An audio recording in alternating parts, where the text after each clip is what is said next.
Hi, hello. I hope you hear me properly and Yes, we do. perfect. And I will just make a big screen out of not. Okay, here we go. Okay, now we are 2 steps forward. Okay, so hello, hi, good morning, good afternoon.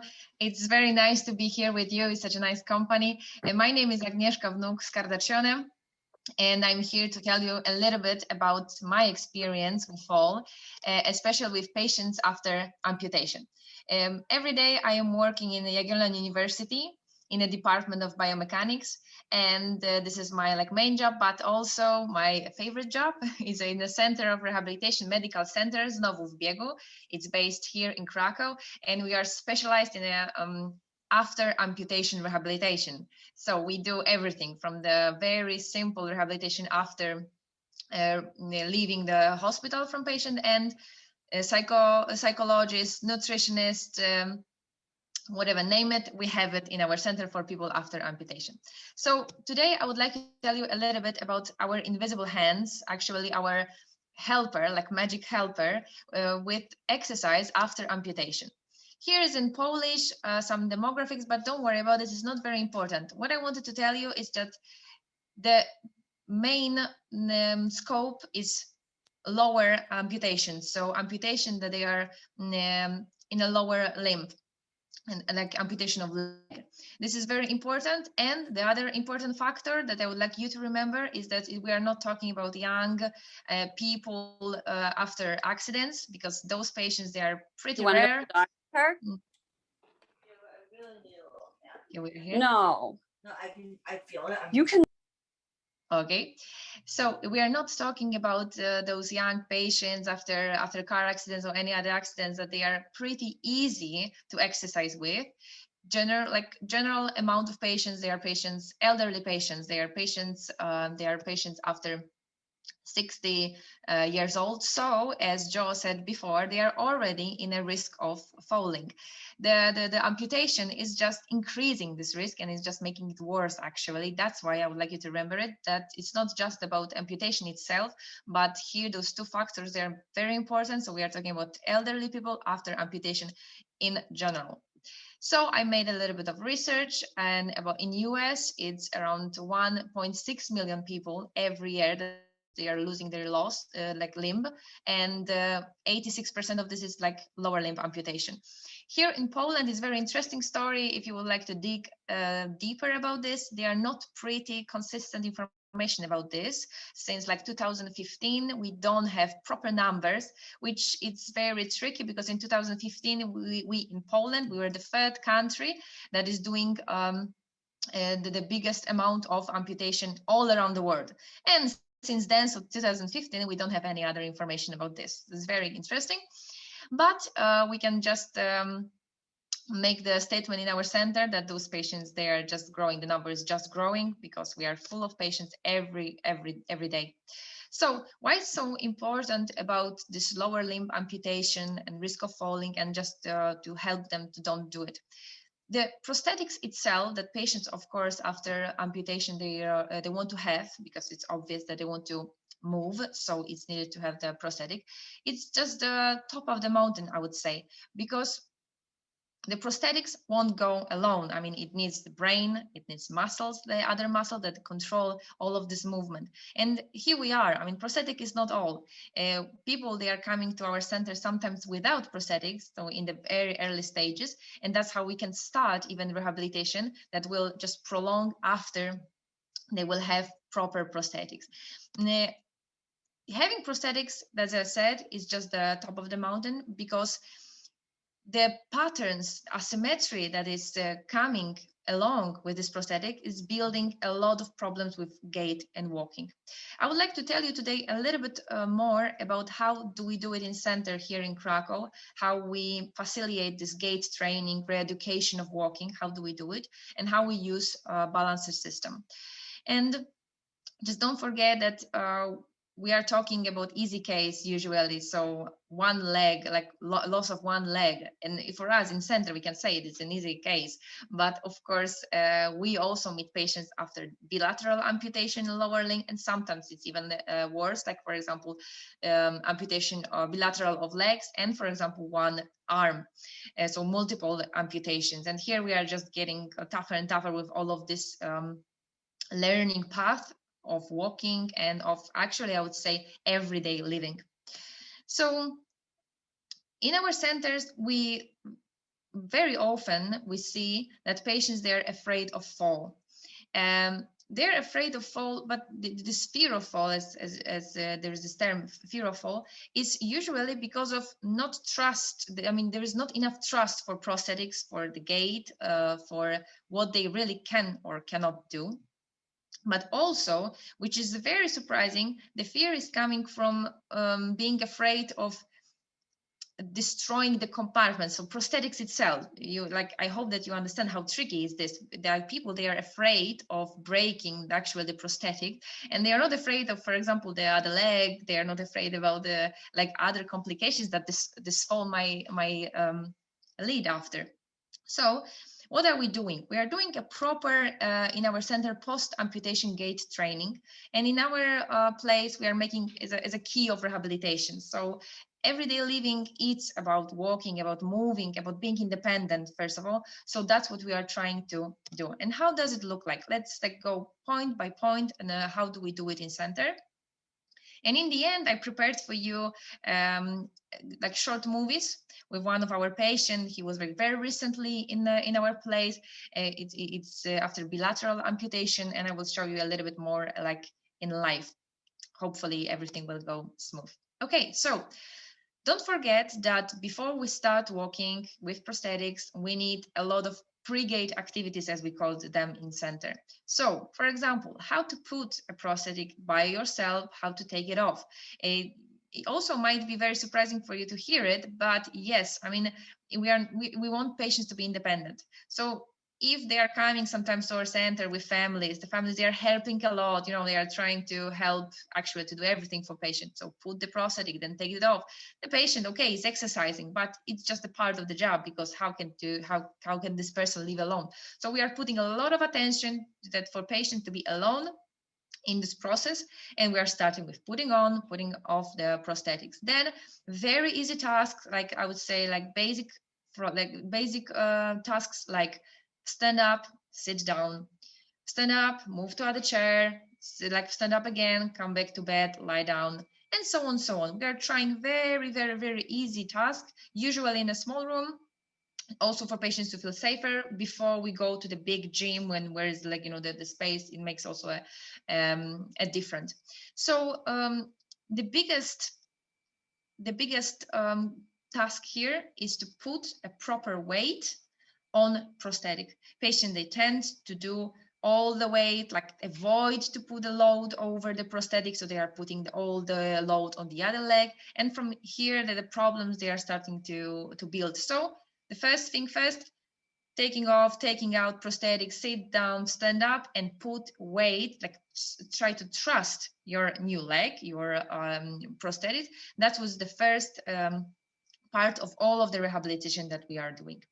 Then we are doing the part to whole gait training. I think it's a very standard procedure in all of the fields of physiotherapy, that we are dividing all gait into sequences, and we are trying to practice piece by piece. So easy, first step, put the leg forward, a foot forward, come back.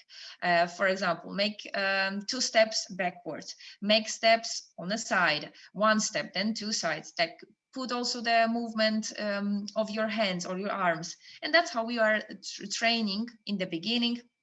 Again, sometimes we are starting with patients in a small room. If the patient is younger, if the patient is also more open to do it, we're going on a big gym. And on a big gym, we also have balancer. When also here, it's a great help. I will show you in the end how do we do it and why it's so important for us. But sometimes here we have 2 ways, or we are using balancer system. So we are trying to give the patient independence, but we are aside, or what do we have to do? We have to move like all the time our hands around the patients, because again, I will quote Joe, also we are very, very afraid that patients will fall. So we have to be very careful, and that's what we are doing. Or are we protecting with our hands and our bodies the patients during rehabilitation, or we are exactly giving this task to our invisible hands, which are balancer, in this case it's balancer system.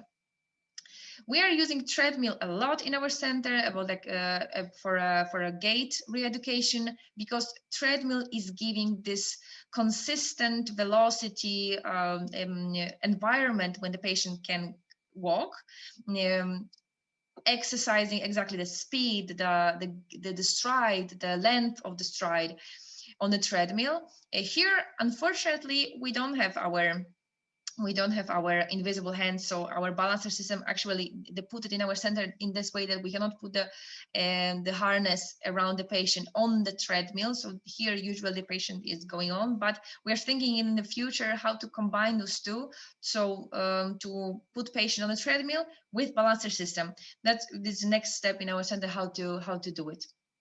Then we are doing all of other activities, our exercises, body weight supported on the treadmill.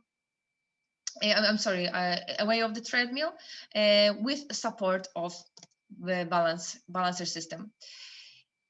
Also, what Mindy was saying about breathing exercise, about being being cautious about those exercise, we are also putting a lot of attention to this aspect. Once a week, our patients, they can try, people after amputation, they can try yoga exercises in our place, where we are putting really a lot of attention to mindfulness of step, of stride length, of what is happening actually with their body during the gait re-education, because again, we are kind of teaching not the patient but its brain, and the brain needs time also to understand what and how to do. So yes, we are also putting a lot of attention to this part of training. And after this, here you have the picture of Daniel that I will tell you after a little bit. Also part of our gym. It's not always just a part of our gym, but then when the patient is already in the state that is able to control properly weight, so it's putting load on prosthetics, can stand on one leg, can walk properly, like a few steps, but properly. And then we are starting our fun part, because that's what we're calling in center. So we are trying to use obstacles for patients to build their confidence about going out. And sometimes also this is coming after, so we are taking our patients and we are really going out with them, trying their walking abilities in a real environment, not just a gym. But yes, so what you can see here is like we're using in our center, it's BOSU. There are also like stability disc. They are just like simple steps that we are using, and all of this is possible to do with balancer system that is going all across our gym.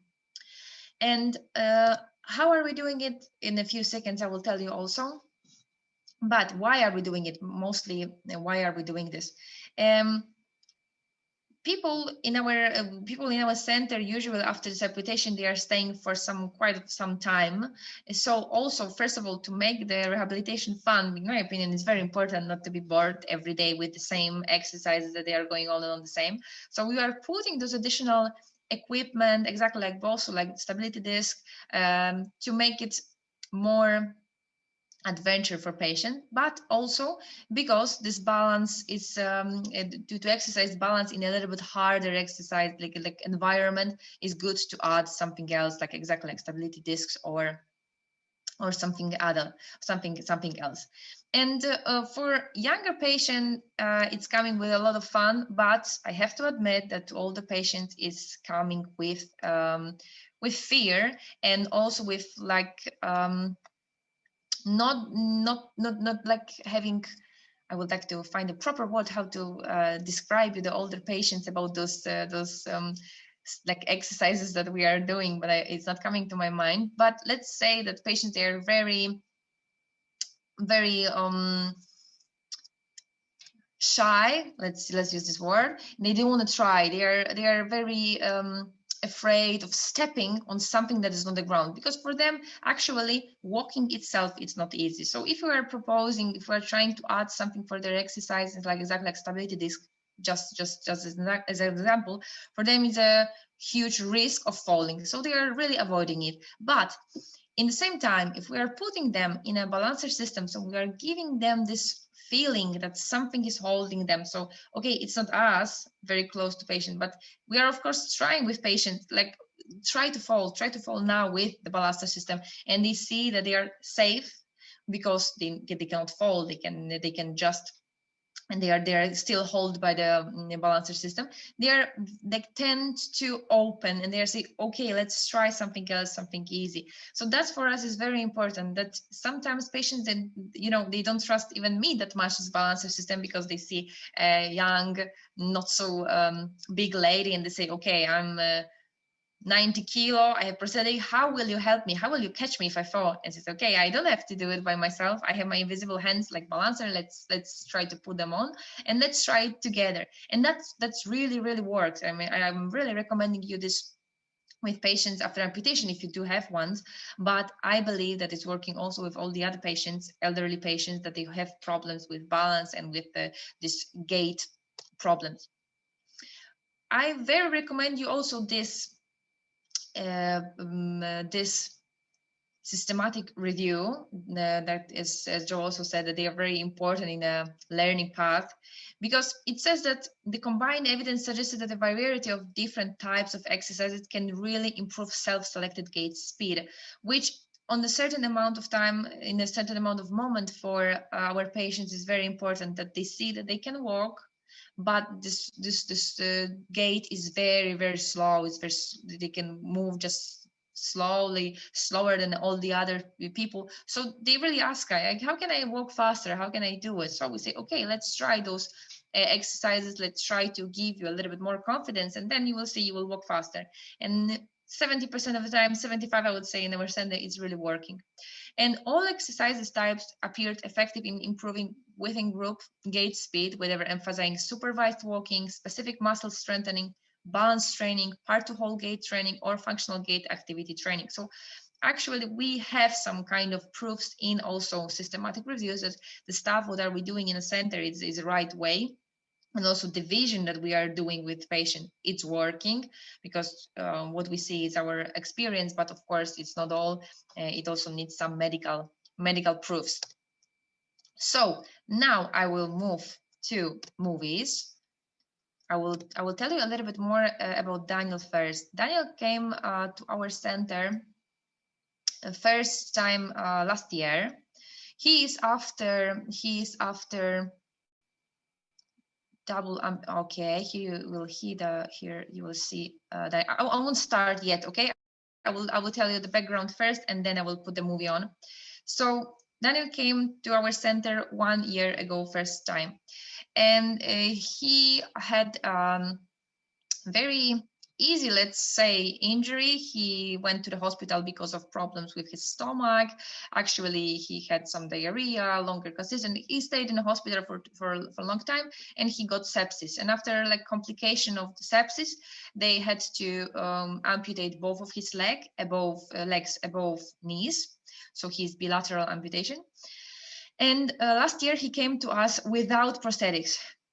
He was on a wheelchair, and we spent almost 1 week in our center. Like, yeah, it was 1 week and something that we spent trying to teach him how to move around the apartment, around the safe clothes, on a wheelchair, how to move also without prosthetics. Actually, what can he do without prosthetics? It was a very important time for him. He's saying that after he received prosthetics, it was already a very big plus for him, big step forward, that he had this rehabilitation before. Okay, so before even having prosthetic, he already came to our center. Now, so like a few weeks ago, he came to us with already 2 prosthetics, and Daniel was walking with sticks, actually Nordic walking sticks, because he said that he is not feeling safe, even if the first assessment was pretty okay, he was not feeling safe with walking without them. So we started exercises, and we used first exactly what I told you. We used balancer system, so our invisible hand. First, this exercise is showing how we were teaching him actually just to put weight on prosthetics.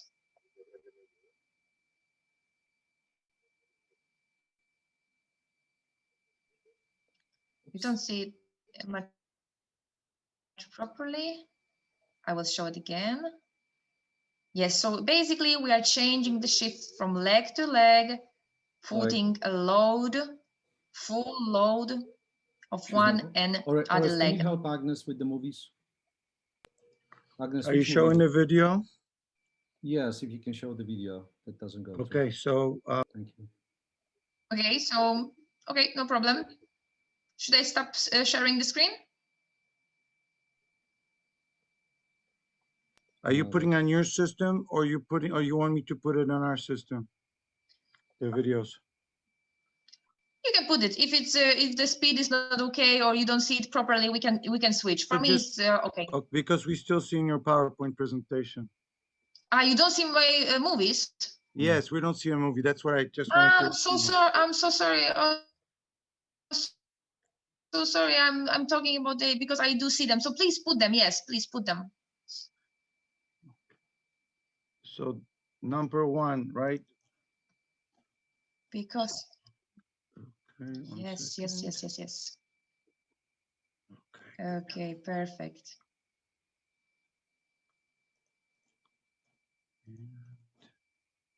Perfect. Just perfect. Okay, yes, it's the number one. And this is what I was already telling you about. So you can see now what I was talking about. So we are moving the load from one leg to another, one prosthetic to another. Perfect. Yes, now you can see even a high definition. Perfect. We can come to number two.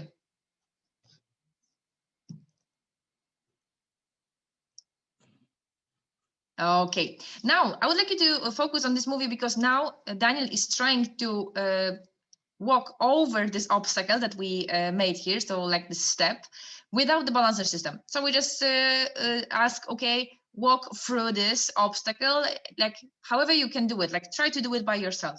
And you can clearly see that Daniel is not doing this. I mean, he's not able. I mean, he's struggling a lot, even if it's already the last day of this rehabilitation. So he is pretty in a good shape about everything, but he's not confident about this move at all. So let's see another movie, because another movie will be already with balancer system. So we are doing the same exercise, the same stuff, just with balancer system. Okay. And actually, we can be very, very sure about what changed. It changed that Daniel felt secure. He felt just more confident about this move, and that's it. What changed, because he was basically very like able to do it also before. Then we're doing easy sit-ups also with balancer system, because we realized that with balancer system he is able to put 50% of load on each prosthetic, so it was helping him to feel it in a very safe environment. So we were exercising a really easy sit-ups, but also with balancer system. Let's put another one. Exactly. Here we have another obstacle. We are just putting one prosthetic and coming back. This moving forward, actually, the prosthetic is very hard for patient. It's way easier for them to move forward rather than to take it back from this obstacle and come back. So actually, for this movement, Daniel needed help of balancer. Exactly. And we were exercising it also with and without balancer system. But again, without, this system was not pretty easy. He felt unsecure, so we tried this exercise with, and it's kicking in. It's like how it should be. Okay, let's put another movie. Perfect. We were trying the side standing up on the step, and here we tried exactly the opposite. approach. So first we were asking Daniel to come with balancer system. So it was another exercise. We were trying, they just tried it easy with balancer system. And then we took it out and tried to do it without. And the next movie should show how is he doing already. Exactly. And that was the next day without. And Daniel, very often he was saying that it's a miracle. It's a miracle that he's doing it, but of course we know it's not a miracle. It's a hard work that he put it in all of this process. Let's put another one, and it should be the last of my movies that we prepared. So here we have the fun part, as I told you. So Bosso.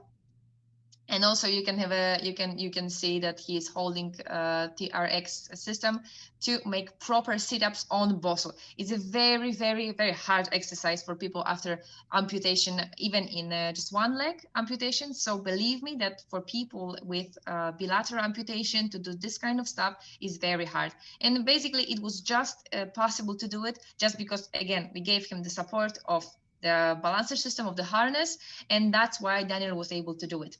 And just to tell you in the end of my presentation, Daniel left our center without Nordic walking sticks, without any other support. He's walking perfectly without anything, and in our opinion, is a great help of what we did. Also, thanks to our invisible hands of balancer system. Thank you very much.